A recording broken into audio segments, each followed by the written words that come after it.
Hi guys, welcome to my YouTube channel. Welcome to Tiny Codes. In this tutorial, I'm going to talk about if-else statement.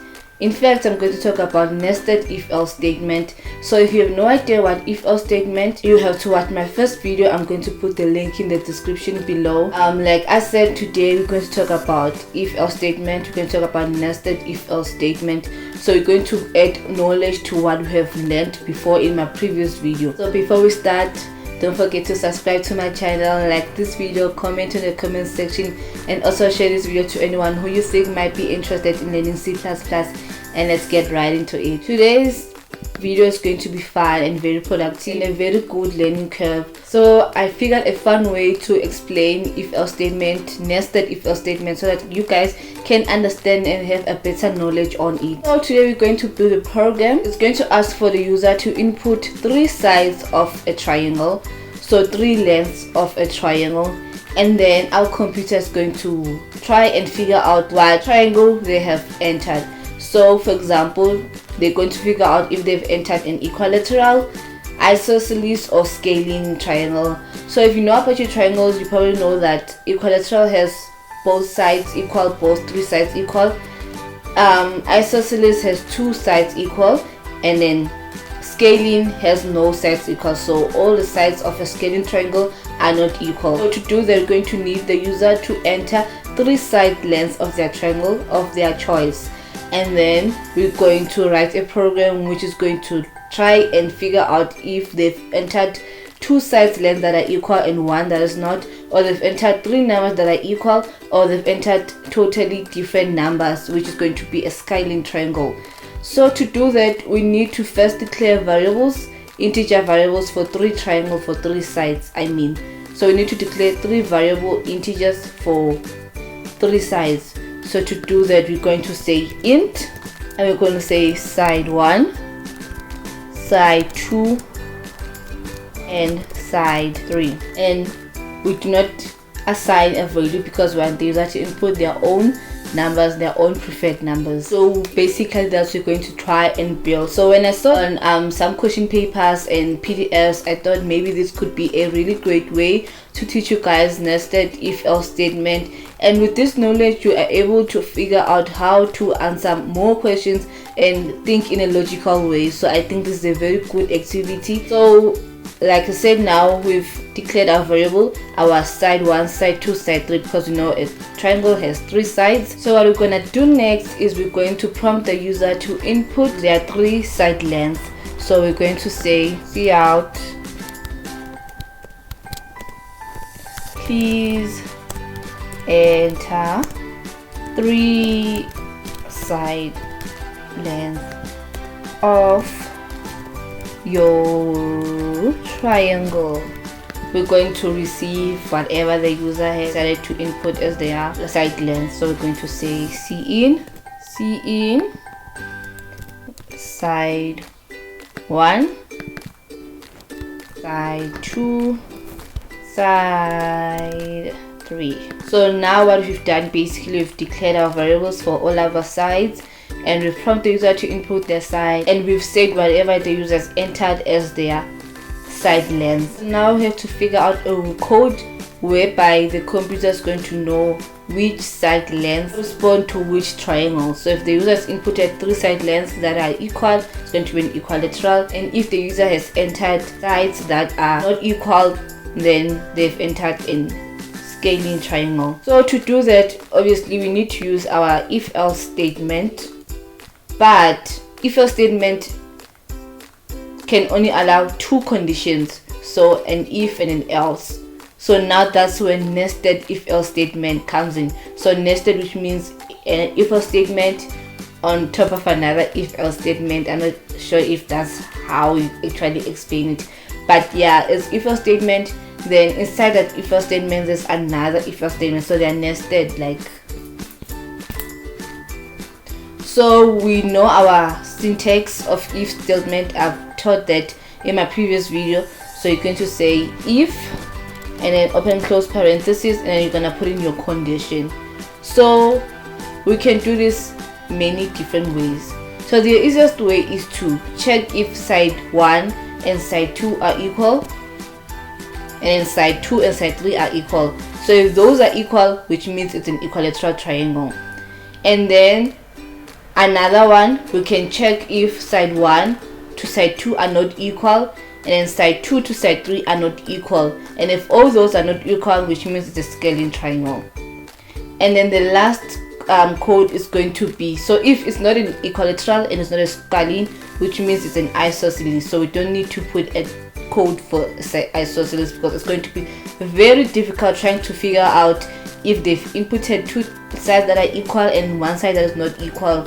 Like, it's going to be really complicated. So in programming, you need to think logically and think of better ways to write your code. So in this case, if we figure out if the user has inputted a scaling or an equilateral, so we're going to figure out if the user has inputted an isosceles by looking if all the numbers or if all the side lengths are not equal, or if the user has inputted or entered side lengths that are equal, which means their triangle is going to be equilateral. And if none of that is true or none of that meets the criteria, which means it can only mean that they've entered two numbers that are equal and one number that is not equal, or yeah, that's it, there's nothing else. So to do that, we're going to say if side 1 is equal to side 2, and so we're gonna put in our operators. So this is our AND operators. I really think I should teach you guys operators before we go any further. Make sure my next 5 videos, one of them should be where I teach you guys operators, because it seems like we're using them a lot and I've not taught you that. I told you guys that this is our equal operator, so it checks if whatever is this side is equal to whatever that's in the other side, and we do not use the equal sign because it is used to assign a value. So instead we use two double equal signs. So we said if side 1 is equal to side 2 and side 2 is equal to side 3. So our condition is if side 1 and side 2 are equal and also side 3 and side 4 are equal, so which means they've entered an equilateral triangle. Then we're gonna put in curly brackets. That's where we're gonna write the code of block that should be executed if this condition is true. So if all the sides are equal, then we're going to say out you have entered side lengths of equilateral, because side 1, side 2, side 3 are all equal. Else, so if this condition is not true, so if the user didn't enter side lengths that are equal, all side lengths are equal, we're going to say if else. So if else, so this now shows the nested if else function, because we have our first if else, and inside of our first if else we have another if else statement, so we have another condition to check. So if else, we're checking our second condition. So our second condition is going to check if side 1 and side 2 are not equal, and also side 2 and side 3 are not equal. So it's going to say if else side 1 is not equal to side 2 and side 2 is not equal to side 3.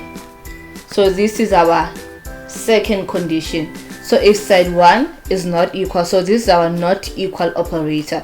So we have our equal operator, our AND operator, and our not equal operator. So not equal, so side 1 and side 2 are not equal. This is the operator that we use. So we're saying side 1 is not equal to side 2 and side 2 is not equal to side 3. So if this condition is true, which means they've entered a scaling triangle. So all equals of a scale, also all sides of a scaling triangle are not equal. So this is our second condition. So it's if else side 1 is not equal to side 2 and side 2 is not equal to side 3. So this is our not operator. So This is our not operator. So we have our equal operator, our and operator, and our not operator. So basically this is saying side 1 is not equal to side 2, side 2 is not equal to side 3. So if this condition is true, which means the user has entered a scaling triangle. So if this condition is true, then which means our user has inputted an equilateral triangle. So we're just gonna copy this and paste it over here. So we're just gonna change here and say scaling. I hope this is the right spelling. So if this condition is true, which means the user has entered 3 lengths that are not equal, which is a scaling triangle. So now we've left with one condition. If the user has entered 2 side lengths that are equal and 1 that is not equal, so we're going to say else. That's when our else block comes. So if this condition is not true, and then the computer is going to check this condition, and this condition is not true either, then we have our else condition. So it is our last condition, it's our otherwise condition. So we're going to say else in like this also. So we're going to say control, and then they've entered an isosceles triangle because either 2 sides are equal and 1 side is not equal to the others. So which means they've entered an isosceles triangle. So from the top, so basically what we've done here is we've declared our variables side 1, side 2, side 3, and we've not assigned any value. We prompt the user to enter 3 length sides, so 3 side lengths in integer. So I was thinking we can make this a floating point, so that if they want to put in decimal numbers they can. And then when we've received the numbers, and then if side 1 is equal to side 2 and side 2 is equal to side 3, then this block of code should be executed. So which means all our sides are equal, it's an equilateral triangle. Else, so this is where our nested else statement starts. So you see that there's if and then there's else, and then inside this if else statement there's another if else statement. So there are 2 if else statements, they are nested. So else, they have to check, the computer has to check this condition. So if side 1 is not equal to side 2 and side 2 is not equal to side 3, which means all the sides are not equal, which means it's a scaling triangle. So the computer should execute this code of block. Else, if the user did not enter an equilateral triangle or a scaling triangle, which means they've entered lengths that are matching an isosceles triangle. So else, the computer should console out this block of code. So basically that's how our if else statement work, our nested if else statement work. Let's run our program and see. So it says enter 3 side lengths. So I'm gonna start by entering an equilateral. So I'm gonna say 3, 3, 3. You have entered side lengths of an equilateral triangle. Okay, and I'm gonna run it again. Now I want to enter a scaling triangle. So I'm gonna say 7, 9, 4. You have entered side lengths of a scaling triangle. Now I want to enter for a isosceles triangle. Please enter your side lengths, and I'm gonna put in 4, 4, and 8. So you've entered length of an isosceles triangle. So our program is working just fine. That is all for today, guys. In my next video we're going to build a calculator using if else statement. I know we've built a calculator in my previous videos where we use switch case statement. So now we're going to build a calculator, a full functional calculator using if else statement. So click that notification bell so that you can be notified when I publish that video. And if you've seen value in this video, please like this video, comment in the comment section, subscribe to my channel, share this video to anyone who you think might be interested in learning C++. Thank you for watching.